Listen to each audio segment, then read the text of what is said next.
Eh bien, Seigneur, on est incliné devant toi, le Dieu majestueux, dont la gloire est insondable, ta bonté au-dessus de notre imagination. Ta grâce pour nous, Seigneur, quel cadeau! Ta grâce aux 1000 facettes. J'ai lu cette semaine dans un livre, Seigneur, un auteur qui disait que tu étais plus... tu as été à la croix avec plus de volonté que souvent nous, on a la volonté d'aller au trône de la grâce. Puis ça m'a bouleversé, Seigneur, de lire ça, parce que c'est vrai. Puis je te prie de nous rendre des gens qui comme un enfant, ouvre les yeux puis crie après son papa. Qu'on puisse crier à toi, ô Père. Puis que tu puisses nous instruire de toutes tes facettes, de toutes tes grâces, dont aujourd'hui on a besoin de toi parce que ta parole est variée, Seigneur. On trouve autant des promesses que des avertissements, de la grâce comme la loi. Puis on s'en va dans un passage aujourd'hui qui, Seigneur, Jacques, comme un chirurgien, prend un scalpel puis ouvre notre cœur pour nous montrer peut-être une place où on n'a pas dealé avec une certaine facette de notre péché ou de nos pensées. Je te prie qu'aujourd'hui, on puisse te voir comme le chirurgien de grâce, mais pas comme un juge qui nous condamne. Qu'on puisse recevoir ton enseignement, s'en repentir, être consolé par ta grâce, puis marcher dans ta vérité, Seigneur. Donne-moi de m'exprimer avec simplicité, avec puissance aussi pour la gloire de ton nom, puis pour l'édification de ton peuple. Amen. On m'entend-tu bien? Oui, OK, tout le monde fait oui. Good. Depuis la chute, frères et sœurs, l'homme a toujours eu la tendance pécheresse à vouloir séparer puis juger les êtres humains sur des standards qui sont purement extérieurs, des standards qui sont purement physiques ou naturels, tu sais, que ce soit la race, le sexe, le physique, la capacité intellectuelle, la richesse, la pauvreté, la force, le rang social, nommez-les. L'homme a tout le temps voulu juger des gens par rapport à ce qu'il voyait extérieurement de ces personnes-là. Donc, ce que ça a fait, c'est que ceux qui ont des standards extérieurs considérés comme honorables ou désirables, ces gens-là vont être honorés puis désirés. Au contraire, s'il y a des gens qui, selon la société, selon les personnes, sont vus avec des standards considérés comme méprisables, ils vont être juste méprisés, puis ils ne seront pas honorés, ils vont être déshonorés même. On a juste à penser à toute l'histoire qu'il y a eu depuis le début de la chute entre les hommes puis les femmes, entre les riches puis les pauvres, entre l'aristocratie, la bourgeoisie puis les paysans, on a juste à penser à ce que les Anglais ont fait aux Premières Nations quand ils sont arrivés ici au Canada.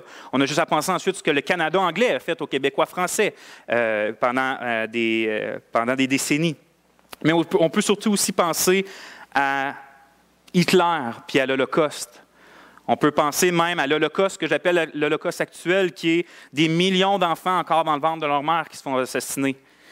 Puis ces deux derniers exemples-là que je viens de nommer sont frappants, mais ils démontrent avec assez une grande force que quand on commence à faire des considérations de personnes, quand on commence à faire des distinctions purement extérieures sur des gens, ça amène toujours ça donne toujours, puis ça produit toujours un fruit pourri. Un fruit pourri, un fruit nauséabond, puis comme on vient de le voir, un fruit très, très, très dangereux, dépendamment de qui a le pouvoir de l'exercer, le fruit de la discrimination. Donc, on n'est pas surpris que depuis 2 ans et demi environ, ce péché-là a refait surface dans la société publiquement même. Les différents gouvernements, les différents médias ont réussi un bon coup en polarisant la société en 2 gros groupes. Il y a celui des gentils citoyens qui aiment leurs prochains puis qui se font vacciner autant de fois que le gouvernement va le dire. De l'autre côté, tu as les méchants citoyens qui n'aiment pas leurs contemporains puis qu'eux, soit ne sont pas pleinement vaccinés ou soit qu'ils ne veulent pas se faire vacciner. Tu as d'un côté aussi ceux qui possèdent le passeport vaccinal, tu as ceux d'un autre côté qui n'ont pas le passeport vaccinal. Puis d'un côté, on nous dit qu'il y a les fréquentables puis les bons, puis d'un autre côté, tu as les infréquentables puis les moins bons. C'est ça, depuis 2 ans et demi, ce fossé-là s'est creusé de plus en plus dans les familles, dans la société, puis ça, c'est pas si surprenant. Il n'y a rien de surprenant là-dedans. Parce que comme j'ai dit, la discrimination, la considération des personnes purement extérieures, le favoritisme, on pourrait dire, ça vient du péché de l'homme qui est là depuis la chute de l'homme. Donc, on fait juste voir une nouvelle manifestation depuis 2 ans et demi. Il n'y a rien de surprenant là. Cependant, ce qui est plus, pas surprenant, mais dangereux puis urgent, c'est le fait que le peuple de Dieu, l'Église, a toujours été, mais spécialement sous attaque en ce moment. Vous savez, l'Église est toujours en guerre. C'est la guerre entre le monde avec un grand M, puis entre l'Église. C'est la guerre entre la vérité puis le mensonge. C'est la guerre entre la lumière puis les ténèbres, entre le Christ et l'Antichrist. Puis cette guerre-là, pour nous, envers le monde, c'est principalement une guerre de pensée. Paul va dire dans 2 Corinthiens 10,5, écoutez bien, « Nous renversons les raisonnements et toute hauteur qui s'élève contre la connaissance de Dieu, et nous emmenons toute pensée captive à l'obéissance du Christ. » Vous voyez la guerre des pensées ici. Bien, la polarisation des sociétés, quand on dit polarisation, c'est qu'ils sont poussés dans 2 pôles, dans 2 extrêmes. Il y a un fossé qui se crée de plus en plus entre 2 types de personnes ou 2 groupes de personnes. Qu'elles soient riches ou pauvres, entre hommes et femmes, ou entre vaccinés et non vaccinés, ça, c'est un raisonnement, c'est une pensée diabolique et charnelle. Je ne pourrais pas le dire autrement, c'est une pensée diabolique et charnelle qui s'élève contre la connaissance de Dieu et contre l'obéissance à Christ. Cette pensée-là, division, cherche à, c'est pour ça que je disais malheureusement, cherche à s'introduire dans l'Église. On pourrait dire même qu'elle a réussi d'une façon à s'introduire dans les Églises. Puis, quand je dis qu'elle s'est insérée dans les Églises, ce n'est pas d'une façon vague comme le péché, il y a 2 pattes, puis il est rentré par les portes. Là. Je veux dire, on sait que l'Église, ce n'est pas le bâtiment. On sait que l'Église, c'est ses membres. Donc, comment un péché, que ce soit lui de la polarisation, lui de la discrimination, lui du favoritisme ou n'importe quel autre péché, comment ça fait pour s'introduire dans une Église? C'est assez clair dans les Écritures, c'est que ça rentre par nous. Ça rentre dans nos cœurs. Et nous qui sommes l'Église, vous savez, comme un virus qui infecte les autres, un péché infecte les autres. Ça prend un peu de levain pour faire lever toute la pâte. Les mauvaises compagnies corrompent les bonnes mœurs, va nous dire la Bible. Donc, c'est comme ça, à cause qu'on laisse des pensées dans nos propres cœurs, que ça finit à s'introduire dans l'Église pour influencer les autres. Donc, oui, on est en guerre, et donc on doit écouter ce que tu as dit dans ta prière, le verset que tu as cité, Gérard. Quand Paul dit aux Romains, au chapitre 12, verset 2, « Ne vous conformez pas au siècle présent. » Puis regardez le contraire de se conformer au siècle présent. « Mais soyez transformés, comment? Par le renouvellement de l'intelligence. » Ça, c'est les pensées. « Afin que vous discerniez quelle est la volonté de Dieu, ce qui est bon, agréable et parfait. » C'est ça que je veux qu'on fasse ce matin, qu'on applique. On ne va pas exposer le verset 2, chapitre 12 de Romains. Mais ce que je veux qu'on fasse, c'est je désire qu'on réplique à la pensée discriminatoire de notre société, à la polarisation des extrêmes. Je désire qu'on réplique à ça. Comment? En laissant la parole de Dieu venir renouveler notre pensée, en nous instruisant c'est quoi par rapport à ça la volonté de Dieu, sa volonté parfaite, bonne puis agréable. Donc, je veux qu'on laisse la Bible travailler dans nos cœurs par rapport à ce fossé-là qui est en train de se creuser entre 2 groupes dans la société, dans nos familles, puis dans l'Église. Puis pour faire ça, j'aimerais que vous ouvriez votre Bible, si vous voulez, dans l'Épître de Jacques, au chapitre 2, qui adresse de façon assez particulière la situation qu'on est en train de vivre. Fait que Jacques 2, au chapitre 2,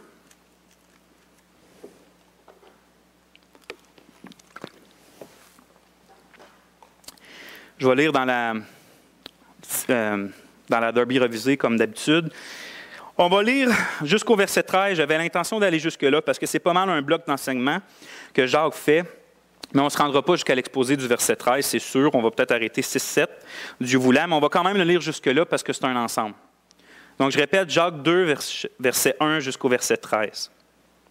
« Mes frères, ne mêlez pas des considérations de personnes avec la foi en notre Seigneur Jésus-Christ, Seigneur de gloire. S'il entre dans votre réunion un homme portant une bague d'or en vêtements éclatants, et qu'il entre aussi un pauvre en vêtements sales, si vous regardez vers celui qui porte les vêtements éclatants, et que vous disiez, « Toi, assis-toi ici à ton aise », pour dire ensuite au pauvre, « Toi, tiens-toi là debout » ou « Assis-toi ici au bas de mon marchepied ». N'avez-vous pas fait une discrimination en vous-même? Et n'êtes-vous pas devenus des juges ayant de mauvais raisonnements? Écoutez, mes frères bien-aimés, Dieu n'a-t-il pas choisi les pauvres quant au monde, riches en foi et héritiers du royaume qu'il a promis à ceux qui l'aiment? Mais vous avez méprisé le pauvre. N'est-ce pas là les riches qui vous oppriment et qui vous traînent devant les tribunaux? N'est-ce pas eux qui blasphèment le beau nom qui a été invoqué sur vous? Si en effet vous accomplissez la loi royale selon l'Écriture, tu aimeras ton prochain comme toi-même, vous faites bien. Mais si vous faites des distinctions entre les personnes, vous commettez un péché et vous êtes convaincus par la loi d'être transgresseur. Car quiconque gardera toute la loi et trébuchera sur un seul point est coupable sur tous. En effet, celui qui a dit « tu ne commettras point d'adultère » a dit aussi « tu ne tueras point ». Or, si tu ne commets pas d'adultère, mais que tu commettes un meurtre, tu es devenu transgresseur de la loi. Parlez et agissez comme devant être jugés d'après la loi de la liberté, car le jugement est sans miséricorde pour celui qui n'a pas usé de miséricorde. La miséricorde s'élève au-dessus du jugement. On va prier. Père, tu m'as tellement parlé par ce passage-là, plus que ce que je peux supposer aujourd'hui, mais que ton esprit, qui a inspiré Jacques à écrire ça, puisse nous éclairer sur non seulement la signification de ce que Jacques dit, mais sur les applications qu'on peut nous faire en tant que chrétiens, en tant que aussi famille, en tant que famille d'Église, qu'on puisse appliquer cet enseignement-là sagement, Seigneur, avec humilité, avec désir de vouloir t'honorer. Toi devant qui on va devoir rendre des comptes de toute action, bonne ou mauvaise, qu'on va avoir rendue, Seigneur. Amen. D'abord, il est essentiel de comprendre, grosso modo, le but de Jacques au travers de son épître pour réussir à voir pourquoi que ici, au chapitre 2, il parle de discrimination, de favoritisme, on peut l'appeler comme vous voulez. Puis pour faire simple, je dis bien l'un des buts, mais c'est un des grands buts de Jacques au travers de son épître, c'est finalement de reprendre ceux qui s'identifient à Jésus-Christ, mais qui ne font pas des efforts pour marcher comme Jésus-Christ.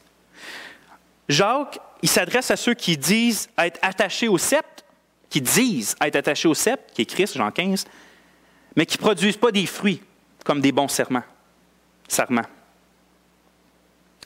Il écrit à ceux qui, haut et fort, vont dire qu'ils ont la foi, mais que finalement, on ne porte aucune œuvre. Oui, il va s'attaquer, on peut parler comme ça, il va s'attaquer à tous ceux qui écoutent la parole de Dieu, mais qui ne la mettent pas en pratique. Il va s'attaquer à tous ceux qui prient, mais qui prient dans le simple but de satisfaire leur propre désir pécheur. Il va s'attaquer ou s'adresser à ceux qui appellent Christ Seigneur, mais qui, dans le fond, même quand ils ont des employés ou des esclaves chrétiens, ils les maltraitent comme des durs seigneurs. Il va s'attaquer ou adresser ceux qui bénissent le Seigneur dans leur bouche, mais qui finalement maudissent les hommes faits à son image avec la même bouche. Il va s'attaquer à ceux aussi qui se vantent d'être sages, puis d'être de grandes choses ici sur terre, mais qui, dans le fond, ne sont pas animés de la sagesse d'en haut, mais sont animés de la sagesse d'en bas, celle qui est charnelle, terrestre, puis diabolique. Il va s'attaquer à tous ceux qui se disent amis de Dieu, mais dans le fond, dans les faits, sont des amis du monde. À tous ceux qui disent obéir la loi, mais qui se font juges de la loi en jugeant les frères et sœurs, selon leur propre pensée.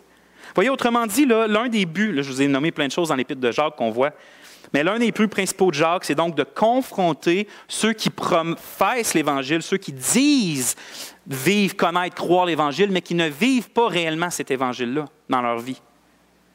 Il s'attaque, finalement, je pourrais dire, il s'attaque tout simplement aux hypocrites. C'est ça qui fait Jacques. C'est pour ça que ce n'est pas toujours une épître facile à lire, Jacques, à cause qu'elle pointe assez fortement nos failles. Dans le fond, là, Jacques est en train de dire en bon québécois, là, c'est bien beau ce que tu dis que tu es, mais il faudrait que tes bottines suivent tes babines, tout simplement. C'est ça que Jacques est en train de faire dans son épître. C'est donc dans cette lignée-là de pensée que le chapitre 2 s'insère. C'est dans la même lignée de pensée. Puis, il est significatif que si on aurait lu juste avant le chapitre 2, on aurait lu au verset 26 que Jacques dit « Si quelqu'un pense à être religieux et qu'il ne tienne pas sa langue en bride, mais séduise son cœur, son service religieux est vain. » Voyez-vous, il est en train de nous confronter sur la profession de notre religion. C'est-tu vraiment vrai ce que tu dis? Donc, le sujet de la discrimination, le sujet de la considération des personnes, le sujet du favoritisme qui parle ici, c'est extrêmement sérieux parce que pour Jacques, ce n'est pas juste une question d'opinion, on va en parler tantôt, mais c'est une question de savoir si ta profession au Christ est véritable ou hypocrite. C'est aussi sérieux que ça pour Jacques, la question de la discrimination et la question du favoritisme dans notre vie ou dans notre cœur. Autrement dit, si on étudie le chapitre 2, là, puis qu'on se rend compte que Jacques, la description qu'il fait des gens qui sont discriminatoires, c'est pleinement nous, on devrait se poser de sérieuses questions sur la véracité de notre foi. C'est ça que Jacques veut. Ça ne veut pas dire qu'on n'est pas chrétien. Ça veut dire que si on voit ça, qu'on ne s'en repent pas puis qu'on ne le confesse pas, là, il y a des fortes chances qu'on ne soit pas réellement chrétien. Nous retournons donc à notre passage que je vais diviser ici. Je le divise comme ça, je vais vous dire un peu mon plan, mais c'est le plan que je vois dans Jacques 2. Jacques débute sa discussion au verset 1 en adressant un principe général. Hein, il va établir de quoi il veut parler au verset 1, on va voir ça. Ensuite, au verset 2-3, il va raconter une histoire, comme on a vu, une histoire qui démontre ce qu'il veut condamner dans le cœur de ses lecteurs. Donc, après ça, il va tirer les 2 reproches qu'il va faire. Premièrement, il donne le principe. Deuxièmement, il raconte une histoire. Troisièmement, il va tirer 2 reproches qu'on voit dans son histoire. Puis quatrièmement, il va exhorter un peu plus ses lecteurs en leur montrant que leur comportement, leur pensée discriminatoire est complètement incompatible avec 1. Dieu, 2. La façon que Dieu voit les choses puis agit, et 3. La loi de Dieu, la loi de la liberté. Donc, c'est ça qu'on va voir mon plan. On va commencer par le premier, qui est le principe général au verset 1. On lit « Mes frères », il s'adresse à des chrétiens, « Mes frères, ne mêlez pas des considérations de personnes avec la foi en notre Seigneur Jésus-Christ, Seigneur de gloire. » Le principe est assez clair, on le lit là. Jacques ordonne qu'on ne fasse aucune considération de personne. Dans ma version, c'est écrit comme ça. Qu'est-ce que ça veut dire faire des considérations de personne maintenant? Puis ce mot grec-là est assez difficile parce que c'est la première fois, en fait la seule fois qu'il apparaît dans le Nouveau Testament. Puis c'est une espèce de mélange entre un mot grec puis une expression hébreu. Fait que je ne vais pas aller dans les détails. Mais littéralement, ça veut dire recevoir le visage. C'est ça que ça veut dire le mot grec. Ça veut dire recevoir le visage. Vous allez me dire que ça veut dire recevoir le visage, je vais vous le dire. Ça veut dire dans le fond que l'idée, c'est de quelqu'un qui prend le visage puis qui élève quelqu'un en prenant son visage. Ça, c'est l'idée. Ce que ça veut communiquer autant dans l'expression hébreu qu'en grec, c'est que, dans le fond, on porte des jugements puis on fait des distinctions, soit honorées ou méprisées, uniquement basées sur des choses extérieures, d'où l'expression « le visage ». Finalement, c'est par rapport à l'apparence physique, par rapport au statut social, par rapport à la race, par rapport à la langue que tu parles. C'est ça l'idée de faire des considérations de personnes. Donc, puis c'est ce qu'on voit là, clairement, on va le voir bientôt, mais on l'a vu en le lisant, c'est ce que Jacques adresse dans l'exemple qu'il nomme, dans la situation qu'il nomme, c'est à cause que c'est du monde qui s'attarde aux détails, aux choses extérieures. Mais, donc, on va revenir sur ce principe-là, mais j'aimerais ça qu'on reste un peu plus longtemps sur le verset 1, parce qu'il y a quelque chose de puissant. C'est que son exhortation qu'il nous fait, il ne fait pas juste dire, bon, frères et sœurs, faites pas de considération de personne. Faites pas de discrimination. Il pourrait dire ça, ça serait vrai, puis il le dit, mais il continue sa phrase, puis il rajoute ça. Il ne dit pas juste de ne pas faire de discrimination, il dit ne mêlez pas des considérations de personnes avec la foi en notre Seigneur Jésus-Christ, Seigneur de gloire. Autrement dit, la discrimination puis la foi de Jésus-Christ, c'est 2 choses qui devraient absolument jamais être ensemble. En fait, ce n'est pas qu'ils ne devraient jamais être ensemble, ils ne peuvent pas être ensemble. Le favoritisme basé sur des choses extérieures et la foi en Jésus-Christ, c'est 2 choses qui ne peuvent juste pas se mélanger ensemble, comme l'eau et l'huile, ou comme la lumière et les ténèbres. Ça s'auto-chasse, ça se distance l'un de l'autre. Puis quand il dit de ne pas mêler avec la foi en Jésus-Christ, ou dans d'autres versions de la foi de Jésus-Christ, il n'est pas en train de dire que de ne pas mêler la considération des personnes avec la confiance que Jésus avait en Dieu. Ce n'est pas ça qu'il est en train de dire. Il n'est pas en train de dire non plus de mélanger la considération des personnes avec la confiance que nous, on a en Dieu. La foi de Jésus-Christ, ou juste la foi, dans le Nouveau Testament, dans bien des cas, ça témoigne de, non pas notre confiance, mais le contenu de la foi. Le contenu de ce que Jésus a dit sur lui-même, puis de ce que les apôtres ont dit sur lui. Dans le fond, le contenu de la vérité qu'on croit et qu'on confesse. Jude va aller dans le même sens quand il va dire qu'il va nous inviter à nous battre pour la foi qui a été donnée une fois pour toutes. Cette foi-là, c'est pas tant notre foi, mais ce que notre foi croit, ce que notre foi confesse. Dans le fond, c'est comme si Jacques disait ça. Ne mélangez pas la discrimination des personnes avec ce que nous confessons, croyons et proclamons sur Jésus-Christ. C'est ça qu'il est en train de dire. La discrimination puis l'Évangile sont incompatibles. La discrimination puis notre Seigneur de gloire, c'est deux choses complètement incompatibles. La discrimination puis notre profession de foi en Christ, notre christianisme, s'il est véritable, c'est deux choses complètement incompatibles. Voyez-vous, frères et sœurs, la manière dont on perçoit les autres, la manière dont on agit selon cette perception-là envers les autres, comme j'ai dit tantôt, c'est tout sauf une opinion personnelle. La manière que tu perçois et que tu traites le riche et le pauvre, ce n'est pas une affaire d'opinion personnelle. La manière dont tu vas percevoir et traiter le vieillard ou l'enfant, ce n'est pas une question d'opinion personnelle. La manière que tu vas traiter la personne à peau noire ou blanche, ce n'est pas une question d'opinion personnelle non plus. La manière que tu vas percevoir puis traiter la personne qui est anglophone ou francophone, ce n'est pas une question d'opinion personnelle. C'est la même chose, ce n'est pas une question d'opinion personnelle, la façon que tu vas traiter un roi ou que tu vas traiter un esclave ou un pauvre. Et puis écoutez bien ce que je vais dire. Écoutez bien ça. La manière dont on perçoit les vaccinés ou les non-vaccinés, les pro-vaccins comme les anti-vaccins, les pro-passeports comme les anti-passeports, ça n'a absolument rien à voir avec notre opinion personnelle. La manière qu'on les perçoit et qu'on les traite, ça ne devrait pas avoir à faire avec nos opinions personnelles. Pourquoi je dis ça? Pourquoi je dis que ça n'a rien à voir? C'est que la manière dont on perçoit et qu'on agit envers les êtres humains, peu importe leur situation personnelle, peu importe leur situation sociale, peu importe leur situation vaccinale, ça ne doit pas être basé ou influencé par nos opinions personnelles par rapport à ça. Au contraire, ça doit toujours être entièrement influencé puis entièrement dirigé en accord avec la personne de notre Seigneur Jésus-Christ et de son Évangile. C'est ça et ça seul qui doit déterminer comment on voit les gens puis comment on agit envers ces gens-là qu'on perçoit. C'est la seule chose. Quand ça commence à être une opinion personnelle, la façon que j'agis envers quelqu'un, on peut tout de suite qu'on est en dehors du bateau, qu'on est en train de bifurquer. C'est pour ça que Jacques, pour montrer davantage le contraste qui existe entre, le contraste incompatible que j'ai dit, qui existe entre le favoritisme, qui est basé sur des standards extérieurs. Puis, pour montrer ce contraste-là, il va rajouter une expression à la fin de la phrase du verset 1. Il dit « Mes frères, ne mêlez pas des considérations de personnes avec la foi en notre Seigneur Jésus-Christ. » Puis il rajoute « Seigneur de gloire ». Dans le fond, là, le Jésus qu'on confesse, puis le Jésus que Jacques nous prêche, ce n'est pas simplement un prophète. Ce n'est pas non plus simplement un maître. Ce n'est pas simplement l'exemple parfait qu'on doit suivre. C'est même pas simplement le Messie. C'est aussi le Seigneur. Puis c'est le Seigneur de gloire.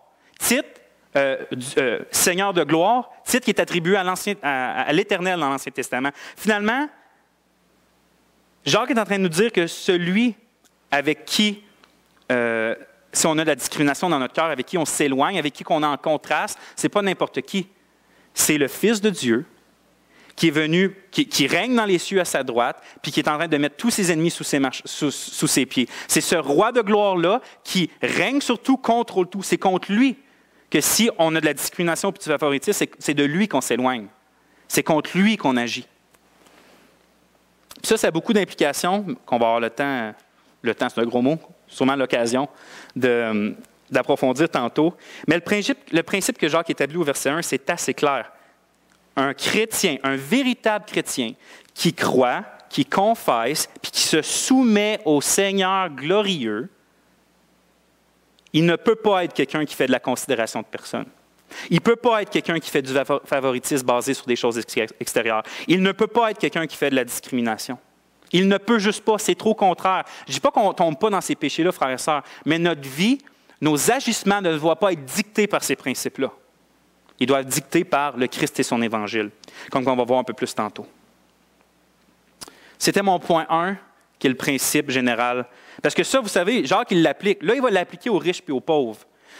Mais ça ne veut pas dire que ça s'applique seulement aux riches et aux pauvres. C'est pour ça qu'au verset 1, il ne parle même pas de riches et pauvres, il parle du principe général de ne pas faire des considérations de personnes. Maintenant, il va l'appliquer dans une situation spécifique, d'une manière imagée. On va lire les versets 2 et 3 ensemble.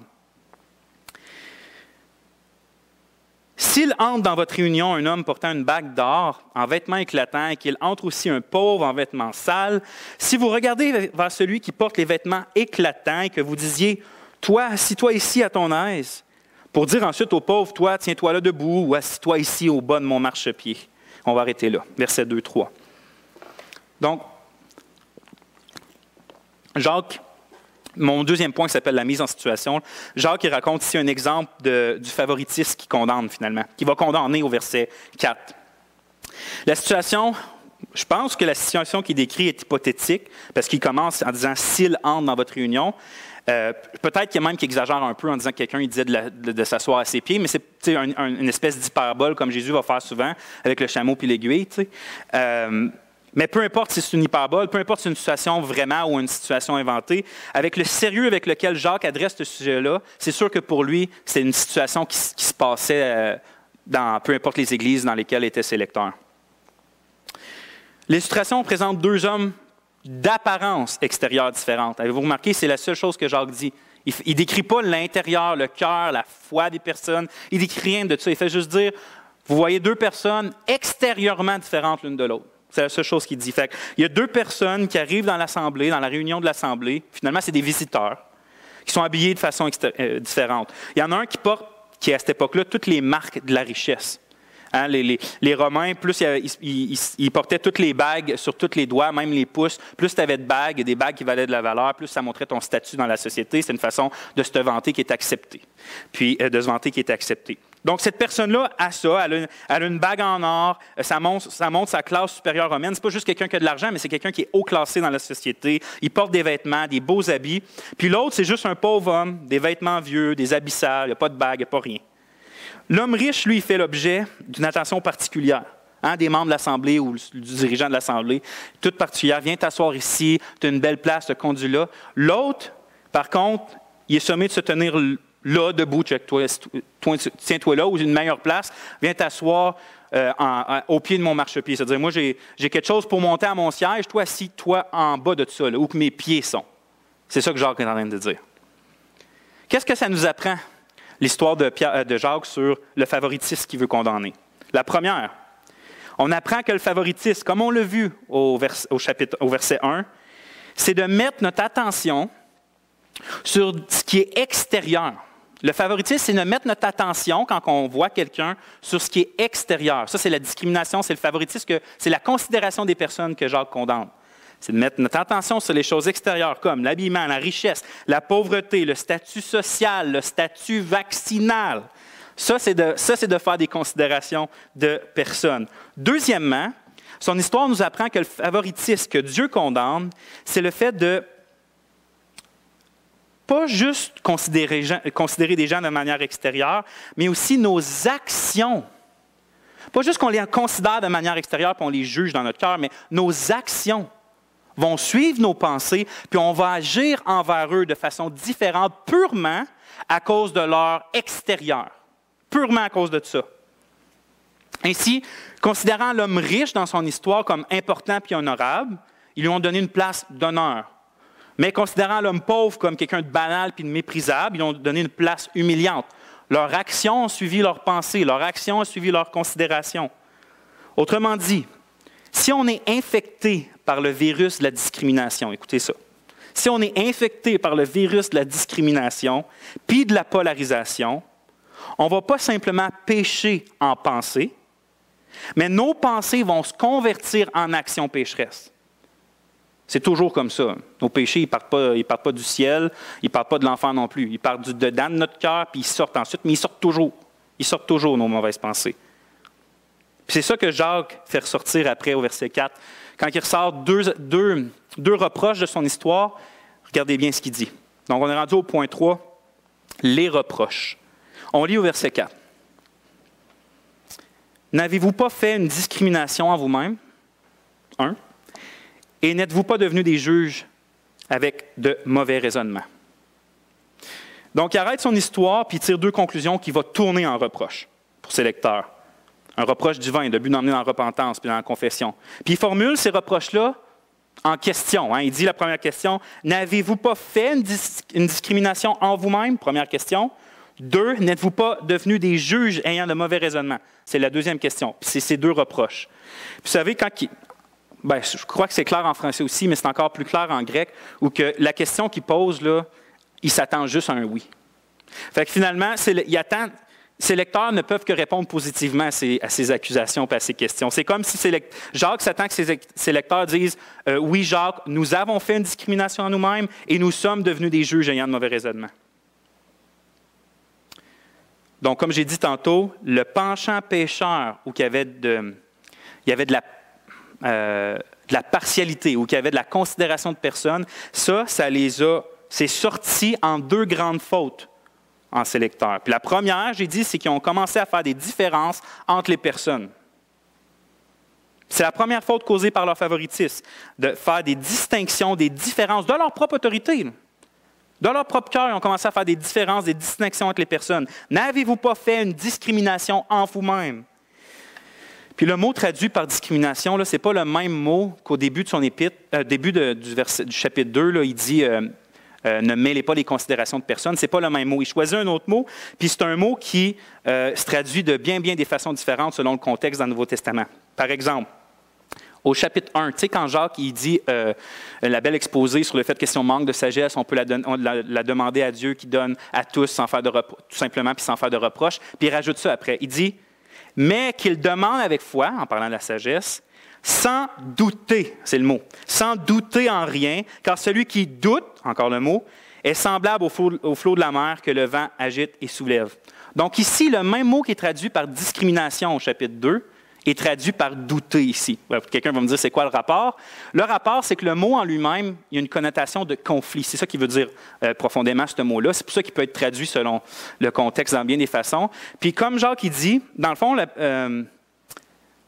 le mot, là, il parle de quelque chose qui ne fonctionne pas ensemble. Il parle des choses qui s'entrechoquent. Ça ne peut pas aller ensemble. Fait que quand il dit que la personne qui doute, il choisit ce mot-là, bien, la personne qui doute vit un conflit intérieur entre l'incrédulité et la foi, finalement. C'est pour ça qu'il doute. Fait que vous voyez, c'est pour ça que ce mot-là est traduit comme ça dans ce passage-là. Mais de la même façon que la personne qui doute est en conflit intérieur, ou d'une façon semblable plutôt, la personne qui fait de la discrimination, la personne qui fait de la considération de personnes, la personne qui fait du favoritisme basé sur des choses extérieures est en train de créer en lui un conflit entre des types de personnes, entre des groupes de personnes. Il est en train de faire des conflits entre riches et pauvres, parce que lui-même, il distingue ces personnes-là, puis il en fait un gros cas qui soit riche et pauvre. Il est en train de faire un conflit des distinctions entre l'homme et la femme, entre le noir et le blanc, entre celui qui a des vaccins et celui qui n'a pas des vaccins. Donc, autrement dit, ceux qui font la promotion des conflits là, dans nos familles, dans nos sociétés, dans nos églises, ce n'est pas ceux qui, pour reprendre la situation présente, ce n'est pas ceux qui sont vaccinés ou ceux qui sont non vaccinés, ce n'est pas ça qui fait des conflits. Ceux qui font des conflits sont ceux qui sont animés d'un favoritisme qui les porte à distinguer ces groupes-là. Autrement dit, si je prends un autre exemple, c'est ni les Noirs qui font des conflits, ni les Blancs qui font des conflits. C'est ceux qui, avant de voir des êtres humains, voient des Blancs et des Noirs. Voyez-vous? C'est ceux qui mettent un emphase sur une chose purement extérieure, que ce soit la couleur de peau, le statut social, le statut vaccinal, puis qui fait des distinctions importantes entre ces gens-là, basées sur les choses extérieures, qui créent des conflits dans la société, qui créent des conflits dans nos familles puis dans nos églises. Fait que c'est pas les décisions tant que ça que les gens prennent, c'est nous, notre vision, de créer une polarisation entre ces gens-là. Finalement, c'est de voir quelque chose, c'est de voir, comme j'ai dit, peu importe un statut extérieur, avant de voir l'être humain. Puis comme je vais argumenter tantôt, avant de voir le chrétien ou avant de voir le pécheur en besoin de grâce. Le même mot, Jacques, il utilise, je parle du mot discrimination au verset 4, il l'utilise aussi en Acte, Pierre l'utilise en Acte 15, verset 9, où on lit ça. « Et Dieu qui connaît les cœurs, leur a rendu témoignage, il leur a donné l'Esprit comme à nous-mêmes. Il n'a fait aucune différence, c'est le même mot, il n'a fait aucune différence entre nous et eux, ayant purifié leur cœur par la foi. » Pierre explique donc aux frères, dans ce passage-là, que Dieu n'a fait aucune différence en ce qui concerne le salut par rapport aux Juifs et aux païens. C'est ça dans le passage d'Acte 15. Donc,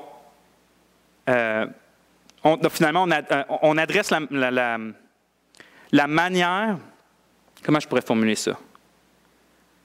On va reparler de ce passage-là peut-être plus tard par rapport à la façon que Dieu agit envers nous.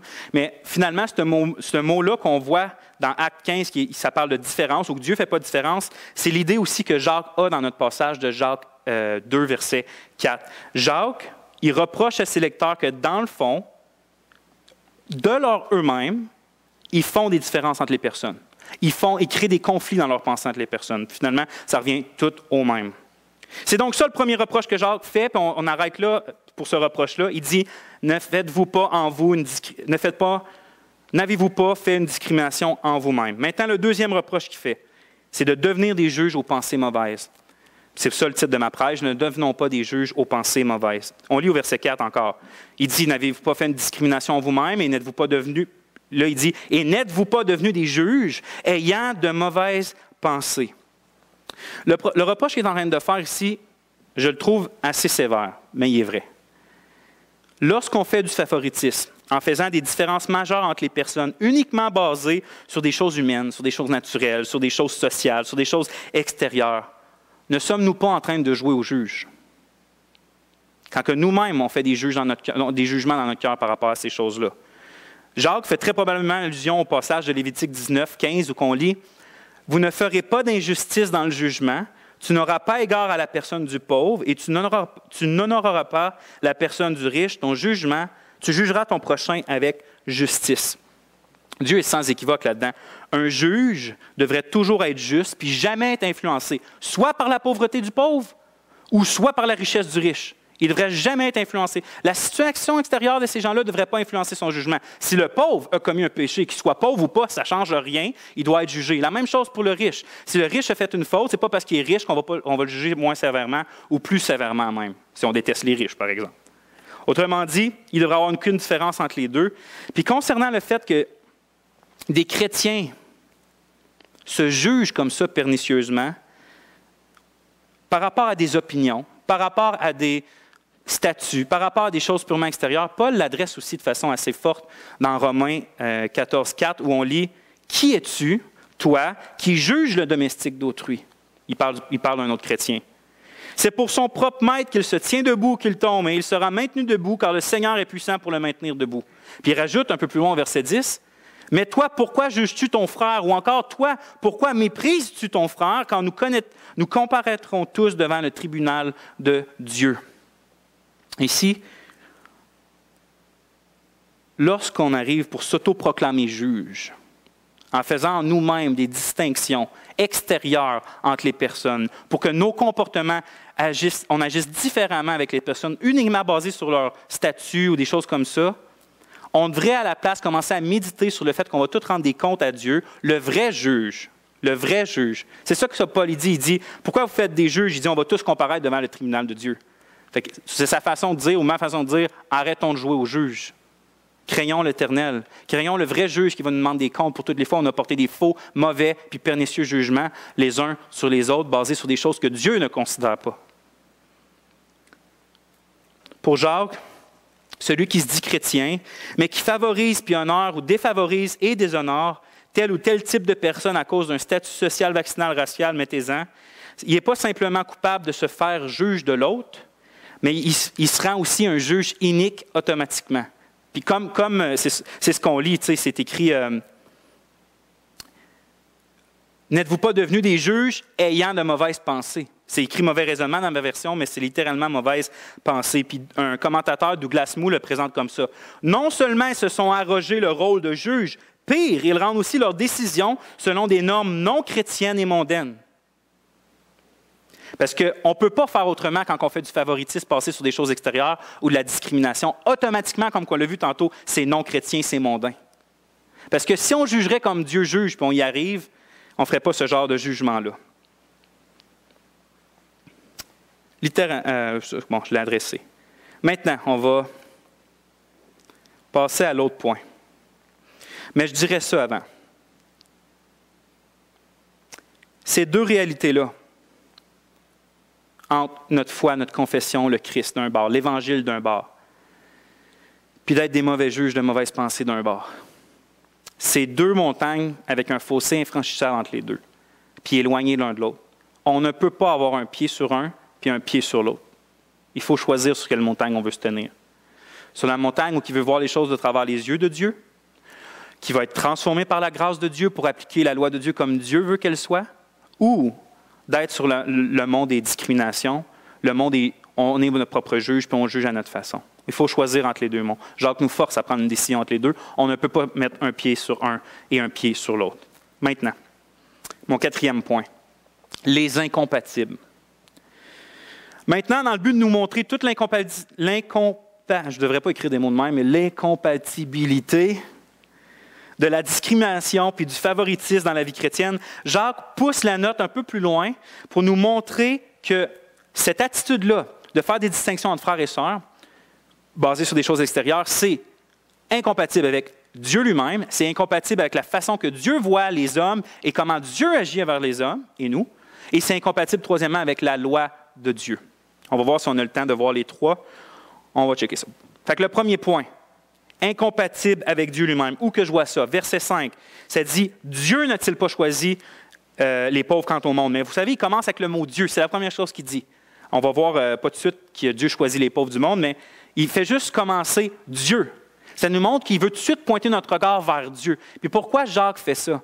Ce n'est pas simplement parce que Dieu n'agit pas avec favoritisme. Je veux dire que Dieu choisit les pauvres puis que nous, on devrait choisir les pauvres aussi. Ça va être un autre point. Ce qu'il veut montrer en premier, c'est qu'en Dieu lui-même, Jacques sait qu'il ne se trouve pas une seule goutte, jamais de favoritisme. Puis il ne va jamais s'en trouver. J'aurais pu nommer des millions de versets dans la Bible qui parlent comme ça. J'en ai pris un dans l'Ancien Testament, un dans le Nouveau Testament, juste pour vous montrer que ça traverse les testaments. Puis dans Deutéronome 10, on voit verset 17, on lit ça. « Car l'Éternel, votre Dieu, est le Dieu des dieux, le Seigneur des seigneurs, le Dieu grand, fort et terrible, qui ne fait point de favoritisme.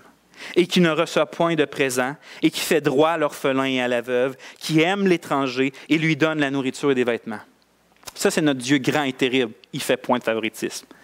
Paul, dans Romains 2, verset 10, dit « Gloire, honneur et paix pour quiconque fait le bien, pour le Juif premièrement, puis pour le Grec, car devant Dieu, il n'y a point de favoritisme. » C'est dans la nature Dieu même d'être impartial. Dieu ne peut pas être autrement que comme ça. C'est pour ça que partout dans la Bible, on voit que son jugement est impartial. Il va punir les méchants puis récompenser les justes. Maintenant, on tombe dans le fait que les justes, il n'y en a pas un. Il y en a juste un qui existait. Puis au travers de sa grâce, Dieu va montrer sa grâce à tout le monde. À tout le monde. Il n'y a pas quelqu'un de trop pécheur qui... Dieu ne va pas y présenter sa grâce à lui ou quelqu'un de pas assez pécheur, fait que toi, tu n'as pas besoin de ma grâce. Non. Le jugement est pour tout le monde sans partialité, puis la grâce est pour tout le monde sans partialité, l'offre de l'Évangile. Fait que ça, c'est dans la nature même de Dieu. On passe après. C'est incompatible avec la manière, ça découle de ça, le fait de faire du favoritisme pernicieux, c'est incompatible avec la manière que Dieu agit et voit les choses. C'est ce que Jacques dit. Il dit, « Écoutez, mes frères bien-aimés, Dieu n'a-t-il pas choisi les pauvres quant au monde, riches en foi et héritiers du royaume qu'il a promis à ceux qui l'aiment? Mais vous avez méprisé le pauvre. » Évidemment, Jacques sait que Dieu ne choisit pas à salut tous les pauvres de la planète Terre, puis que les riches, il n'y en a aucun qui rentre. Sauf principalement aussi dans cette situation-là de Jacques, c'était pas mal plus de pauvres que de riches qui rentraient dans le royaume par leur foi dans l'Évangile. Puis en plus, personnellement, Jacques, tout au long de son épître, est basé sur le sermon sur la montagne. Et je crois qu'il fait référence aussi à ceux qui sont pauvres en esprit, qui reçoivent, qui héritent la terre, puis le royaume de Dieu dans Matthieu 5. Fait que je pense qu'il fait un jeu de mots entre les vrais pauvres, les pauvres physiques, puis il dit non, Dieu a choisi qui? Les pauvres en esprit. Mais qui souvent, dans le contexte de Jacques, sont aussi les pauvres physiquement. Puis il en a dit, mais vous méprisez les pauvres. Mais Dieu, lui, c'est lui qui choisit. Qu'est-ce que ça nous apprend sur Dieu, ça? Ça nous apprend que Dieu, là, il ne check pas les choses extérieures. Il ne check ni le riche, il ne check ni le pauvre, il ne check ni le noir, ni le blanc, ni la langue, ni le passeport vaccinal. Il ne check rien de ça, ni la grandeur, ni l'intelligence, ni l'humilité. Ce qu'il check, c'est, t'as-tu la foi? C'est ça qu'il check. T'as-tu la foi? Si tu as la foi, tu es dans mon royaume all-in avec toutes les autres qui ont la foi. C'est comme ça que Dieu voit. Il regarde au cœur. Dieu, contrairement à nous, il ne regarde rien d'extérieur, il regarde tout à l'intérieur. C'est ce qu'il dit à Samuel, son prophète, en 1 Samuel 16. Lorsqu'ils entrèrent, il se dit, il cherchait qui allait être le prochain roi que Dieu a choisi. Lorsqu'ils entrèrent, il se dit, en parlant de Samuel, en voyant Eliab, « Oh, certainement, loin de l'Éternel est ici devant lui. » Ça doit être lui, fort, grand. Et l'Éternel dit à Samuel, « Ne prends point garde à son apparence et à la hauteur de sa taille, car je l'ai rejeté. L'Éternel ne considère pas ce que l'homme considère. L'Éternel ne considère pas ce que l'homme considère. L'homme regarde à ce qui frappe les yeux, mais l'Éternel regarde au cœur. » Ça, c'est notre Dieu. C'est pour ça qu'il ne fait aucune distinction entre juif et païen. Il regarde qui croit. Il regarde qui croit. C'est pour ça qu'il ne fait aucune distinction. Tous sont pécheurs et sont privés de la gloire de Dieu. Il condamne tout le monde, puis la grâce est offerte à tout le monde. Puis il ne fait aucune distinction non plus. Il n'y a rien qui, dans ses enfants, qui le pousse à donner plus de dons à un puis moins de dons à l'autre. C'est basé sur sa propre grâce à lui, ça. Il n'y a rien dans ses enfants qui attise du favoritisme de sa part. C'est lui, dans son amour débordant, qui décide de donner 5 talents à lui puis 10 talents à l'autre, mais il n'y a jamais de discrimination en Dieu. C'est tout le temps, ça vient tout le temps de son cœur à lui. Un favoritisme fondé sur des considérations extérieures est incompatible avec la foi en celui qui est venu briser les barrières de la nationalité. Hein, Jésus est venu briser les barrières de la nationalité, il est venu briser les barrières de la race, de la classe sociale, du sexe, de la religion. C'est ça que Paul enseigne dans Romains, il enseigne ça dans Galates, on l'a vu tantôt dans Actes, mais je vous cite juste Galates 3. « Car vous êtes tous fils de Dieu par la foi en Jésus-Christ. » Vous êtes tous fils de Dieu par la foi en Jésus-Christ. Vous tous qui avez été baptisés en Christ, vous avez revêtu Christ. Il n'y a plus ni juif, ni grec. Il n'y a plus ni esclave, ni libre. Il n'y a plus ni homme, ni femme. Car tous, vous êtes un en Jésus-Christ. Quand il dit ça, qu'il n'y a plus d'hommes ni femmes, est-il en train de dire qu'on est tous des hermaphrodites? Non. Il y avait encore des hommes, il y avait encore des femmes, il y avait encore des juifs, il y avait encore des grecs, il y avait encore des libres, il y avait encore des esclaves. Ce qu'il est en train de dire, c'est qu'en Dieu, il n'y a rien de ça qui compte. En Christ, c'est ta foi en Christ, puis le fait que tu es son enfant. Le reste, tu devrais voir tout le monde comme ça. C'est ce que tu devrais voir quand tu vois ton frère ou ta sœur. Ni un juif, ni un grec, ni une femme, ni un homme. Tu dois voir un chrétien avant tout. Puis Jacques, c'est dans ce sens-là qu'il va. C'est ce point-là de vue spirituel puis non matériel que les chrétiens doivent juger les autres. Spirituellement, non matériellement. Qu'ils soient croyants ou incroyants, les gens ne devraient pas être évalués par les chrétiens selon les normes du monde. Puis on n'aime pas ça l'admettre, mais dans l'Église de Jésus-Christ, on peut avoir tendance à être, à cause de notre humanité déchue qu'on vit encore avec, à être très partiaux envers certaines personnes.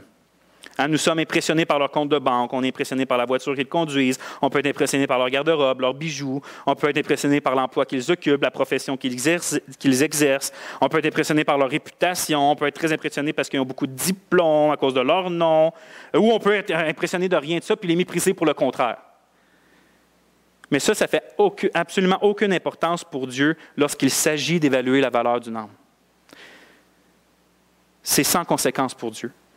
C'est même pas une question qui traverse sa tête. Dieu juge, puis Dieu évalue, puis Dieu estime votre valeur, puis ma valeur, puis la valeur de chacun sur la base de la personne intérieure.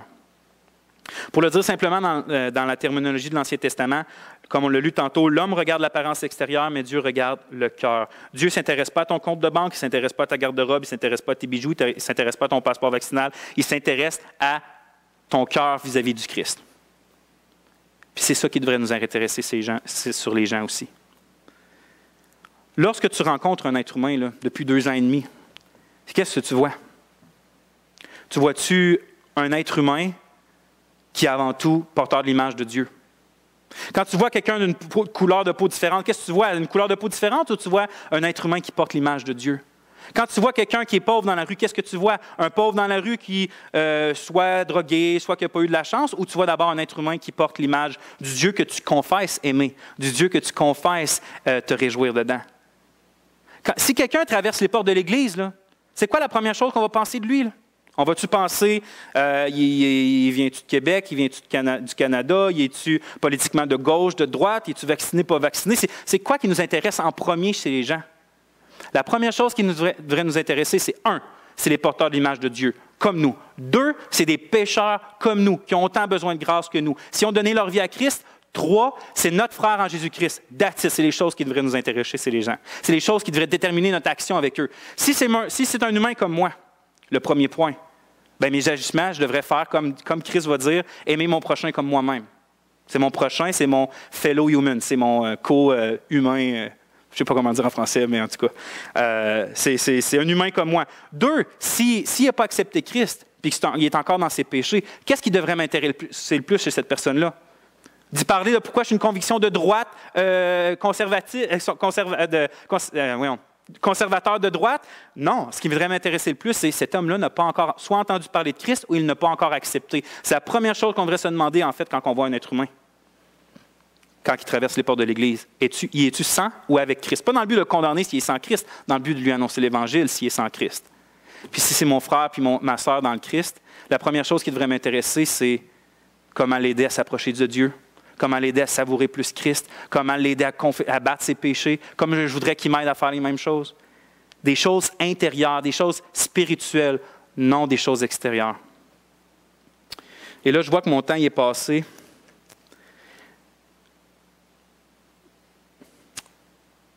Donc, je vais passer ce que j'avais à dire. Puis, je vais finir avec 2 questions. Si tu fais de la discrimination, qu'est-ce que ça dit sur ta religion? 2e question. Si tu fais du favoritisme, qu'est-ce que ça dit sur ta foi en Jésus-Christ? Frères et sœurs, la société a tellement polarisé les gens depuis la chute d'Adam. S'il y a bien une chose qu'on devrait voir dans l'Église, c'est que ça ne rentre pas dans l'Église. Regardons les gens comme Dieu voit les gens. Désirons connaître à propos des gens ce que Dieu désire connaître à propos des gens en premier. Puis jugeons les gens, c'est-à-dire agissons envers eux à la manière que Dieu agirait envers eux, et non selon nos propres conceptions de ce qui est important fait extérieurement. On s'en fout de ça. On va prier. Seigneur notre Dieu, merci. Parce que si on peut parler de ça aujourd'hui, c'est parce que, comme on l'a vu, toi, tu es le Dieu qui ne fait aucun favoritisme. Toi, tu es le Dieu qui ne juge pas à l'apparence extérieure, mais qui juge le cœur des personnes, qui va dans les profondeurs de nos pensées et qui voit soit la grâce que tu lui mets ou la grâce qu'on rejette. Seigneur, qu'on puisse avoir, comme Élisée avec son serviteur, qui avait une armée qui l'entourait, puis il lui a dit, Seigneur, ouvre-lui les yeux. Et qui a vu toute l'armée qui entourait les ennemis, mais que nous aussi, tu puisses ouvrir nos yeux pour qu'on puisse voir comme tu vois, qu'on puisse voir le besoin des gens, qu'on puisse voir la valeur des gens avant toute chose, Seigneur, qu'on soit dirigé par le renouvellement des pensées, qu'on puisse savoir ta volonté qui est bonne, parfaite puis agréable. Sois avec ton peuple. Amen.